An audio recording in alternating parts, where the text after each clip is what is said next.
Well, good afternoon, everyone. My name is Matt Fleming, certified financial planner here with Thimble Island Private Wealth, and want to thank you for taking some time again here on a Friday during the lunch hour to join us for our Financial Fridays webinar sessions. For those joining us today, we're excited to sort of dig in a little bit into college savings planning, a little bit of an overview on some things to think about. And hopefully a little bit of a deeper dive into some of the tools that are available to you to start to think about that big expense of college savings in the future. So we'll certainly reserve some time at the end for questions. So feel free to kind of jot some of those down as we go, and we'll be happy to answer some of those as well.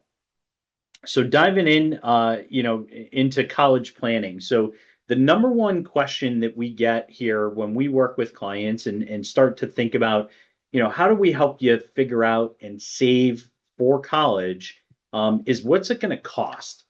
This is a hard number. One of the things that I'm sure everyone on the call can attest to is you can't really, see a newspaper article or a magazine or even if you're just Googling college costs, et cetera, without finding articles that talk about, the rising costs of college and how much that continues to stack year over year.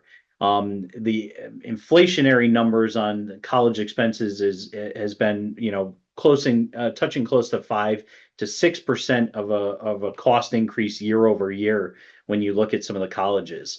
But the basic numbers that we try and help you find, and we'll touch on some of the planning tools that we have available as well, is, when we look at the average college costs, the College Board estimates that it's anywhere between 30,000 and we're going to round it up to 60,000 for a year. This is a 23 to 24, so those numbers are up a little bit. And then if that's for an out-of-state sort of public institution and a private nonprofits, somewhere in the neighborhood of 42 to 43,000. Those are sort of average costs. You certainly, as you start to look at some of the colleges, especially some of the ones here in the Northeast, especially if you're looking at private institutions, et cetera, they're touching upwards of $70,000, $80,000 a year when you add in room and board, tuition, books, expenses. It becomes a very, very large expense year over year. And so the number one thing is okay, well, we know we have these expenses that we want to try and plan for. How do we do that? And what are some of the vehicles that we can use to kind of help meet those goals of planning for that education for the loved ones or ourselves in the future? So today we want to cover a few different things, hopefully in the next half hour or so. We're going to talk a little bit about Section 529 plans. Those have been in the news a lot here lately. We'll also touch a little bit on Coverdell ESAs, U.S. savings bonds, UGMAs and UTMAs, and then a little bit on student aid and loans that are available as well to help fund college education. So let's start with the Section 529. So the basics of the 529 plans, it's an education savings plan that can be set up on individual state levels. And a lot of the different states actually offer their own plans. But basically, it's designed to help families set aside funds to help fund those future college costs. It's named 529 for short, after Section 529 of the Internal Revenue Code, which actually created these types of plans. So many states offer at least one, some offer multiple options. Any person can actually open a 529 account. So it can be a parent, a grandparent, a friend, and you can invest into a plan via another state or in your own state. And then the beneficiary for those can be anyone, yourself. The only requirement is that person who is the beneficiary is a U.S. citizen. So a lot of times we'll see grandparents open up 529s for the benefit of their grandchildren. And the other key factor here is a beneficiary can have multiple 529s. So sometimes parents have their own, grandparents have their own. et cetera, to kind of help with the saving strategies. There's two types, of the 529 plans. So the savings plans work very much like, a 401k or an IRA, where you can invest your contributions, into that mutual funds or investment strategies, and the account value will go up or down. And then there's also 529 plans that allow you to accumulate basically like credits towards institutions in some different states. For our purposes, we're going to talk a little bit about more on the ones that you can make those contributions to and have invest with. But when you make investments to contributions to a 529 plan, some of the benefits are that there's no income restrictions. Some of the other strategies that we will talk about do have some income limitations. And that can cause some challenges in terms of being able to kind of put money away for savings for the college planning. 529s allow you to be able to do that. They have low minimums to even just to get started. Some have as little as $15 to $25 a month in terms of contributions that can be made to sort of start that 529 plan and saving strategies for the beneficiaries that you choose. They also allow you significantly increased lifetime contribution limits. A lot of times, those limits are upwards of 235,000 to 600,000 plus. In terms of annual or lifetime contribution limits to a 529 plan. Those contributions can be done up to 19,000 per person in order to qualify for the federal annual gift tax exclusion. So let's just say it's you and your spouse. If you wanted to, you also could each one of you could contribute 19,000 to a 529 in a year and not have to worry about filing a gift tax exemption with the IRS. Now, if you wanted to do more, and we have some clients that, look at, we'll call it super funding 529s, et cetera, you can do more than that 19,000 a year. You would just have to worry about, filing a gift tax receipt basically with the IRS. You most likely will not have any liability for any tax on that, given that the federal, gifting exemption limits for 2026 is up to 15 million. So you've got a lot of room to go there. So even if you did want to sort of do more than that in a given year, you have the opportunity to do that. And that's where the last point here is talks about, bunching some of these contributions together into larger contributions over a shorter period of time to allow for that money to really grow and compound in the future. And a lot of these plans offer either set it and forget it type of investment options, guided types of approach, or again, you can pick and choose individual index options depending on the plan there as well.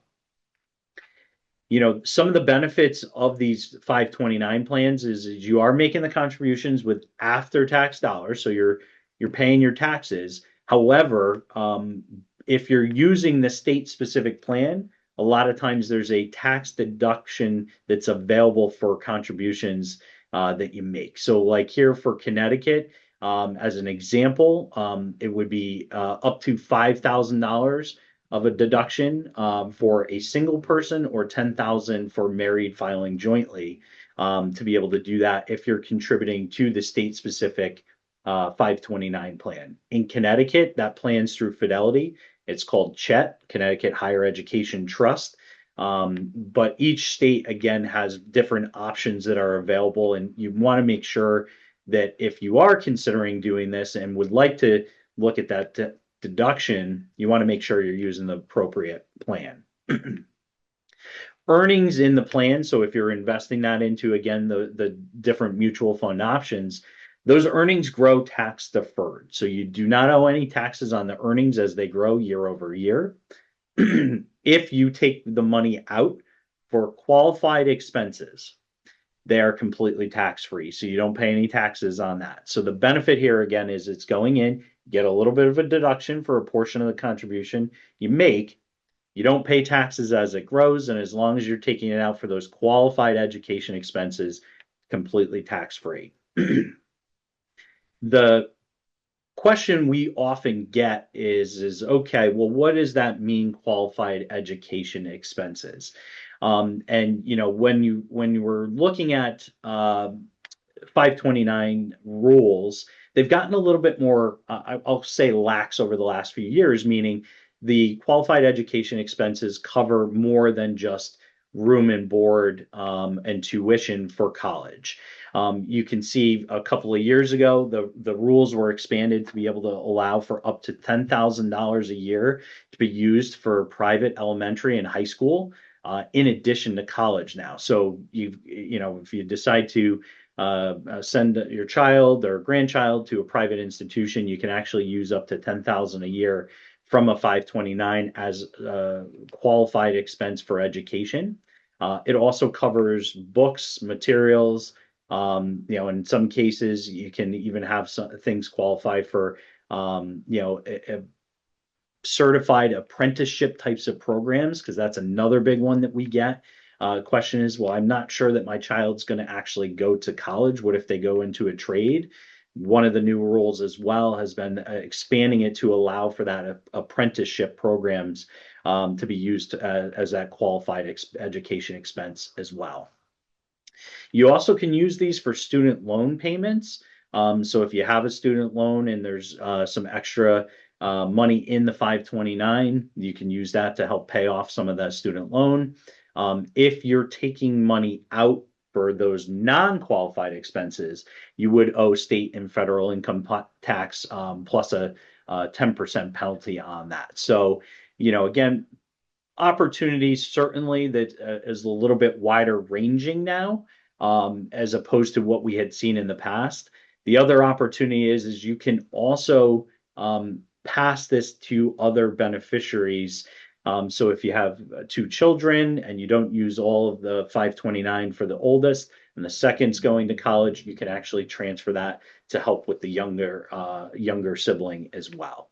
So a lot of flexibility that we've seen increase over the last few years in making this a great vehicle to kind of, again, continue to kind of help folks start to plan for that college education expense.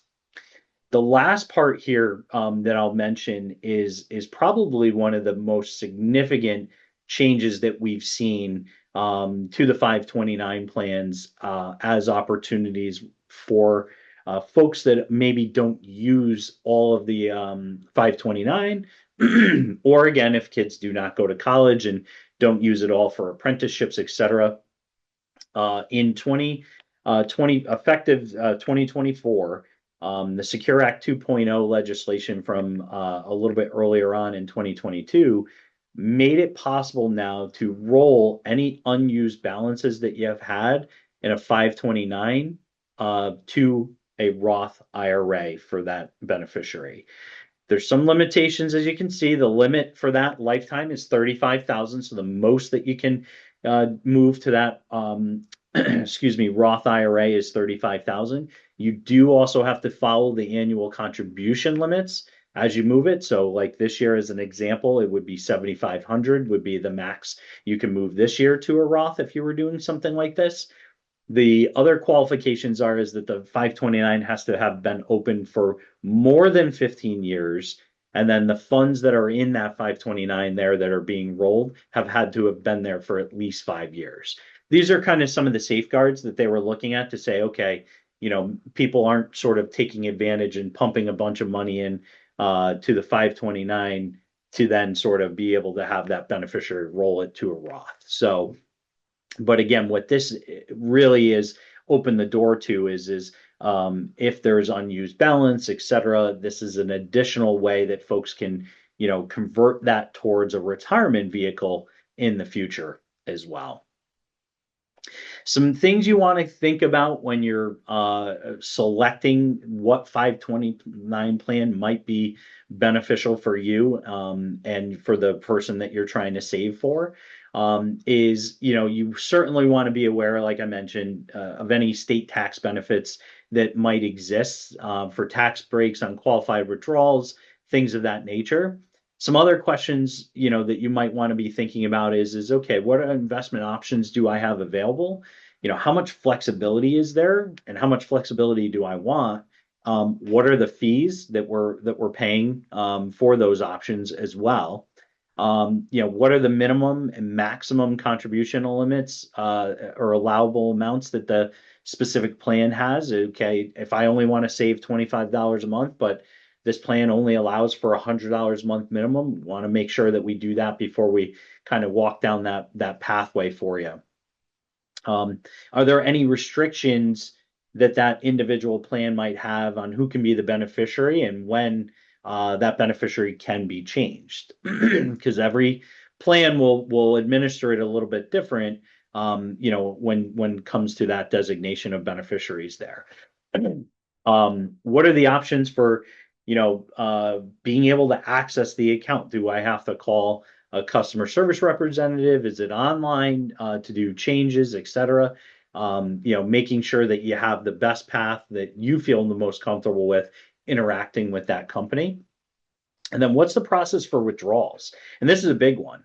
Does the plan require paper documentation? Can payments be sent directly from the plan to a college or an institution? That's a big one that we kind of help folks with as well, is directing those payments right to the university for the tuition payments for that semester. Those are all kind of things that you want to be cognizant of when you're selecting the 529 plan. Certainly, those are things that if when we sit down with clients, those are all things that we sort of take into account. And if we haven't worked with you on this in the past, certainly something we can sit down and review with you. So sort of switching gears here, we'll talk a little bit about Coverdell Education Savings Account. So Coverdell ESAs. So the Coverdell ESA is essentially a they call it tax preferred investment account that's authorized by the IRS to encourage folks to save for future education costs. So these used to be known as education IRAs.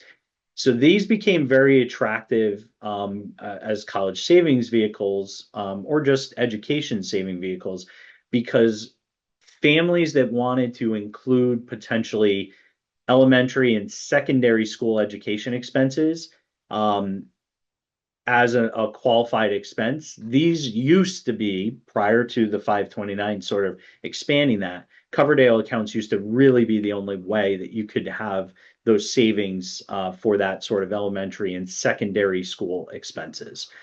So they've changed a little bit. We're seeing a little bit less of these now because of the flexibility that 529s offer. The other thing with this is the contribution limit. There is a $2,000 a year limit for each child or beneficiary of that Coverdell account. And that doesn't matter if I have one, my mother has one, et cetera. It's 2,000 aggregate for the child. So very, very low limits of contribution. You can combine these, so you can use a 529 and still contribute the 2,000 to a Coverdell account. But some of the things that we don't really love about these now with some of the expanded rules and regulations around the 529 is that the beneficiary of this account has to be under 18 at the time the account's established. So you can't do it once a child goes off to college and is a freshman, et cetera. That $2,000 a year contribution limit, again, it's a very low savings limit. So even with, like, we'll call it a small fee that maybe you would have, to pay to sort of manage this, that could sort of significantly impact the overall return inside the Coverdell account.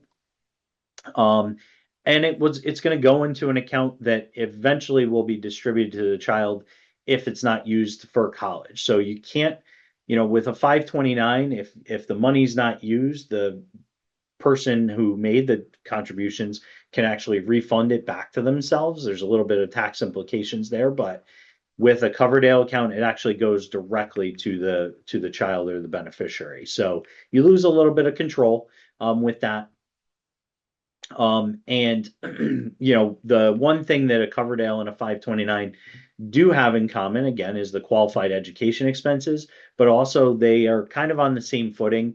Whereas if you are the owner of the account, it's not sort of looked at as an asset of the child when applying for financial aid, but more as an asset of the account custodian. So, a couple of things there where it works in similar fashions. But again, we do not see these being used a ton anymore just because of the expanded use within inside the 529 and the higher limits that offers. Some of the things that it does do similarly is earnings are tax deferred with inside there. And then those withdrawals can be tax free as long as they fit that qualified education expense realm there, if you will. We mentioned a little bit on the annual contribution limits. The one other thing I'll mention is there's also limitations in terms of how much money you make to be able to contribute to it. So if you were in what we would say a little bit of a higher income earning family situation, you do have a little bit of restrictions to make that full contribution, and it actually gets phased out the more money that you make. And then the last thing is the beneficiary does have control at age of majority. So regardless, here in Connecticut, that's 21. If your child turns 21, that account then becomes theirs, and they have the ability and control to be able to take the money out, withdraw the remaining balance, etc. You really don't have much say so at that point. And all funds must be withdrawn by age 30. This can be transferred to another family member, without any sort of consequences, similar to, how the 529 offers as well. So overall, we're not seeing a ton of those anymore. We're actually seeing folks as well sort of look at, pivoting to that 529 as a more robust savings vehicle. The next option we're going to talk about here is taking a look at U.S. savings bonds, UGMAs, and UTMAs. So we'll start with savings bonds. So these are Series EE and I bonds. And these are bonds that are issued by the U.S. government that must be issued in the name of the taxpayer. So not the name of the person that's going to be using the money for education expenses, or education expenses have been made. But let's say I'm a parent, I have some Series EE bonds or Series I bonds, and I've paid for college education expenses for my child. I can actually, as long as that's qualified expenses, I can actually have that interest that those bonds be tax-free to me. So you get that sort of credit, when you file. And again, the qualified education expenses only on this include tuition and fees. It does not include room and board, when you're looking at the full college expenses, if you will. You can also do what's called gifts and transfers to minors. So we have some folks that utilize these types of accounts as well. So UGMA, all it stands for is Uniform Gifts to Minors Act, and UTMA is Uniform Transfers to Minor Act. And essentially, these are types of accounts that can be set up where money can be held custodially for an individual until they are reach the age of majority. So, depending on the state, that's usually between 18 and 25. But if you have, a child that's 12, 13, etc., you can actually create these types of accounts to hold securities, invest into the stock market, fixed income, etc., create a portfolio. Some of the benefits there is the taxation is typically you get a little bit of a break because of being taxed at the minor's rate in a lot of instances. The kind of drawbacks to these accounts is that, again, depending on your state, the beneficiary will control that account fully at the age of majority. So if, your age of majority is 18, And this account is really meant for college savings. As an example, beneficiary turns 18, they've got full access and ability to be able to make those decisions on when they're taking money out, what it's for, etc. But again, it does give you a little bit more flexibility in that you don't have to have what we would say is qualified education expenses. These accounts are really good for folks that are looking, well, I want to be able to help the child worry about, renting an apartment or, a car for, transportation to and from, et cetera. And I want this to be something, that we put aside to try and help them with that in the future. Or, again, the benefits is, hey, if we don't use it all for college or they don't go to college, maybe it can be used for a down payment on a home, et cetera. So, you certainly want to consult with a financial advisor when you're thinking about setting up an account like this, to make sure that it's going to fit with what you really want the money to be for in the future as well. The last kind of part here that we'll touch a little bit on is student aid and loans. So another way, certainly, that you can fund college education expenses is through student aid. So, there's the FAFSA free application for federal student aid. So that's what FAFSA stands for. But that's a program where you can actually submit right online at fafsa.gov, and look for grants, work study programs, loans. Some of the loans might not even have to be paid back in some of the instances. But that FAFSA.gov will help you sort of get the application out there and see what's available to you and what you might qualify for. There's different types of programs that are offered from the U.S. Department of Education, so different types of loans. So there's what they would call federal direct loan programs, and there's subsidized and unsubsidized loans. And the way that I like to explain this to folks is think about subsidized loans as basically they're eligible for undergrads who have a financial need to cover costs of higher education at a college or a career school. They're a little bit more flexible. Repayment typically starts 6 months after graduation or upon leaving school. And the interest rate on those loans are a little bit lower. They do have to be paid back, but they're usually a little bit lower in the 5s to 6s range. There's also unsubsidized loans. Those are loans where they don't demonstrate what we call like an actual financial need, but they would like to take a loan to be able to help pay for some of the costs. Now, again, the financial need, it's a moving number where FAFSA can kind of help you guide you through that. But this loan works a little bit differently, where when the loan, you pay the interest on the loan and it begins accruing immediately when you take the loan. Same repayment rules, you still have to start to repay it in full after 6 months of graduation. The interest rates on those tend to be a little bit higher in the 7s. So there's a number of different types of loans that you can look at and apply for. There's also plus loans, and those are basically designed to help pay for education expenses that are not covered through other sources of financial aid. And again, those tend to be a little bit higher interest rates as well at 8%. And those are, again, another way to help kind of pull that full picture in.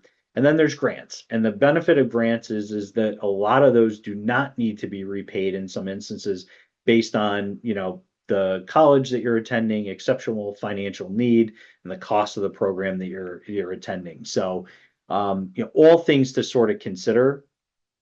And then there's also state student aid that you can apply for as well, to kind of go through and see what's available in individual states. That's a great resource and website there on the site. And then private assistance programs. So, again, that can be corporations, foundations, communities that are offering scholarships or grants, endowments to students. And that's a lot of those may not be based on just financial need or academic achievement. It might be, being involved with a program that, maybe there's some grants that are available, et cetera. So I would encourage you to look into what the community that you're in offers as opportunities there as well. And even sometimes, school guidance counselors and things can help point students to different areas of opportunity for those programs.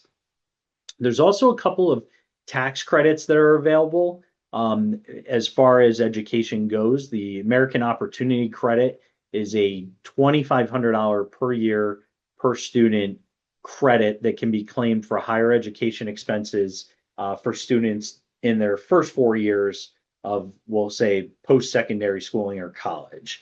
There are income limits to be able to take advantage of this. So, if you're a single filer, it's around 90,000 to take advantage or under to take advantage of a full or partial credit. And if you're married filing jointly, it's 180,000. So you, again, may not qualify for it based on your income limits, but that is something that your tax professional can also make sure and take a look at as long as you let them know. And then the lifetime learning credit is a $2,000 per year per tax return credit that can be claimed for those qualified higher education expenses for students at any stage in their post-secondary. So again, American Opportunity, it's only the first 4 years. Lifetime learning credit doesn't matter. You can still qualify for it each year. Follows those same income limitations though. So again, you want to be cognizant when you're talking with your tax professional to see if that you actually can qualify for either of those tax credits with some of the education expenses that you had. One of the biggest things that we talk with folks when we do planning on a basis with our clients is student loan debt. We see it all the time on the news, articles about how much debt students are accumulating in order to attend college. There's 43.5 million borrowers with outstanding loan debts right now. It's an estimated 1.7 trillion in total debt that students have. We're starting to see that loan delinquency rate sort of creep up, at 11%, and a lot of them are defaulting within that first year of repayment. And then each borrower that we talked about has an average of about $37,000, almost $38,000 in student loans. And if you think about that, that means if it's an average, there's quite a number of folks that have a balance significantly higher than that. And that's one of the biggest areas of concern, for a lot of folks is how do I manage this? And as I'm thinking about planning for my children, grandchildren, et cetera, how do we help them manage this so that they're in a little bit better of a position? And it's just not that outstanding debt problem is not just a younger, hey, I just graduated from college problem. It's following folks much, much later in life than we've ever seen before. So you can see the numbers here on the screen, but there's a very large number of folks that still have a lot of student loan debt, even into their 60s. So it's certainly something that we try and help folks think about. And when we see those numbers, a lot of the times is okay, how do we help you figure out, maybe consolidate, maybe make the most of the payments that you're making to try and get that debt paid down as quickly as possible. We talk to folks about, temporary solutions. Sometimes you can talk with a loan provider for a suspension of payments for a specific time or a reduction based on income levels you can also apply for, or an extension, to repay. The one thing that I'll share as a cautionary tale on that is make sure you understand if you are asking for some of those extensions or reduction of payments, et cetera, that you understand the implications, what might happen to the interest if you're not making payments, or if you are making payments and maybe it's only going to that time at interest. So you want to be certain and understand kind of all the moving parts when you're talking with loan providers about that. The other option that we see that's a little bit more popular as of late is looking at refinancing or consolidating. And they work a little bit differently. The first is refinancing. So that's basically where you can go out to a private provider and essentially take all of the different types of loans that you have. So federal, private lenders, et cetera, and refinance them all together.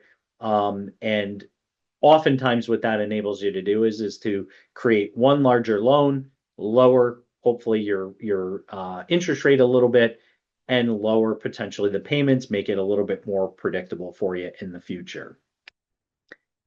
That's really a good scenario when you have loans that might have variable interest rates, and there might be changing. It might be a good way to sort of get it to a fixed interest rate, bundle them all together, lower the payments, make it a little bit more manageable. The other option, that if you have federal loans and you want to keep them with the federal government, and there's some benefits to that. We saw a couple of years ago some pauses from the federal government on all federal loan repayments, giving a little bit of a reprieve for folks. They didn't charge interest, they just sort of paused the payments. If you refinance with a private provider, you lose those benefits. The federal government does allow for a consolidation option. So you would have to apply with the federal government to see if you can consolidate all of your existing federal student loans into one single loan with the federal government. So this only allows you to do those federal loans, so you can't, consolidate private loans into that as well. But the other key difference with this is the interest rates with the federal consolidations tend to be a little bit higher, but they are a fixed rate. The reason I say they tend to be a little bit higher is because it's not sort of what the average interest rate is that's out there in the environment that private provider might be offering you. Rather, it's a weighted average on all of the loans that you're consolidating into one. So they basically are saying, okay, if we have a large balance that's at 6, a small balance at 3, they're going to put them all together and they're going to give you a weighted average, and that's what your interest rate's going to come out to. So something to be in mind. But again, both options that might help you save money and maintain, again, a manageable payment, because that's one of the things that we see most often with folks is how do I manage these payments? The other thing that we really try and encourage folks to do is what we would call a cost benefit analysis. Because a lot of times, as much as we talk about savings into 529 plans. I'll show an example, of how you might be able to give you a guide to how much do I actually have to be putting away each month or annually to achieve some of these goals. More often than not, we're going to be a little bit short on maybe what the college expenses are. So a lot of times for many individuals, the only way to attend is for borrowing for college. So when we talk to folks about doing this cost benefit analysis, what we always talk to folks about is take a look at the degree that you're pursuing. There's some resources out there that give you an idea of what expectations and salary ranges of some of those different types of jobs. Before you take the loan, how long will it take to repay that loan? And how long will it take to basically achieve a return on the investment that you're making into yourself for borrowing for that college loan? Unfortunately, one of my personal gripes with the student loan, we'll call it industry as a whole, is that the money is far too easy for an 18-year-old to get to finance their year, 2 years, 3 years, 4 years at college. And that's where it really helps, maybe taking a path that looking at, smaller or community universities where the cost is lower while I figure out really what I want to do with my career, and then potentially transfer to continue to earn that bachelor degree, et cetera. there's a wide range of opportunities, but that's one of the things that we encourage folks is having those conversations with your child or grandchild, in terms of let's really take a look at this and make sure we're understanding the impact of borrowing that money for the longer term for the future. So we've looked at a number of different ways to save for college education expenses today, different tax credits that are available.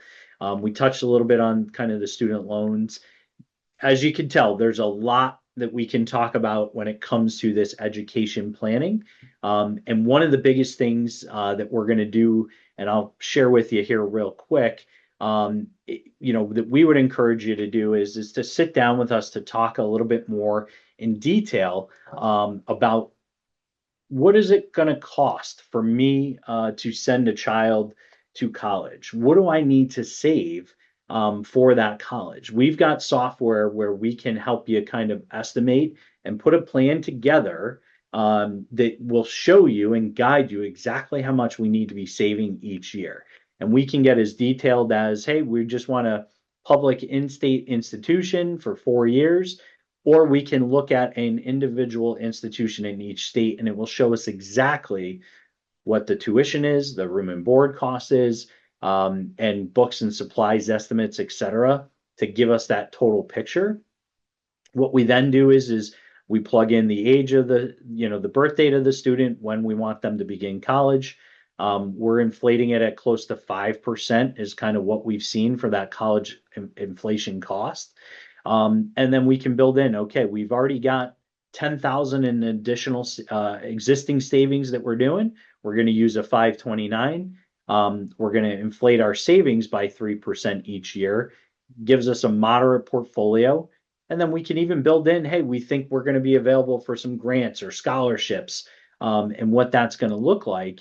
So what we're going to say is okay, we want to plan for, in this instance, 6,000 a year, just as an example. Well, what do I need to be putting away to keep that savings rate going, adjusted for inflation in the future, to be able to meet that need? And it will tell us right down to the annual number we need to put away and the monthly savings number, or if we want to make a lump sum contribution into a 401k, how does that look?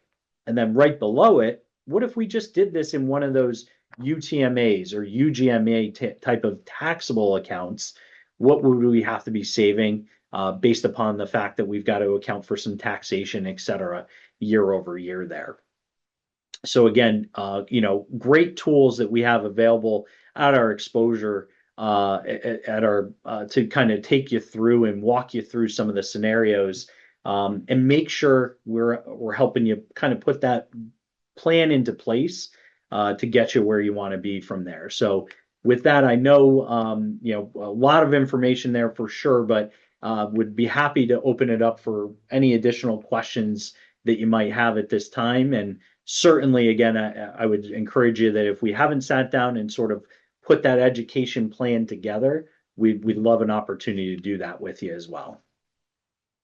So if you have any questions, there is on the screen, there should be, I believe, the option to do it under reactions. And if you just kind of raise your hand, and then we'll go ahead and unmute you there if there's any questions.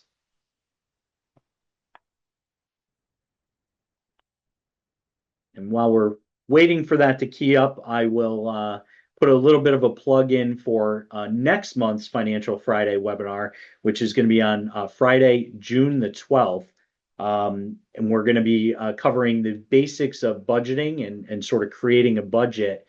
So if you have anybody in your life, especially if they're younger, maybe just starting out, and maybe haven't gotten to that budgeting, we're happy to have folks join us for that as well on Friday, June the 12th there. So I don't think we've got any questions queuing up here, but so with that, I won't hold you from your lunches any longer, and appreciate you guys again spending some time with us here. Hopefully you found some of the information valuable.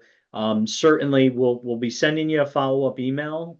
This is, as you heard at the beginning, being recorded.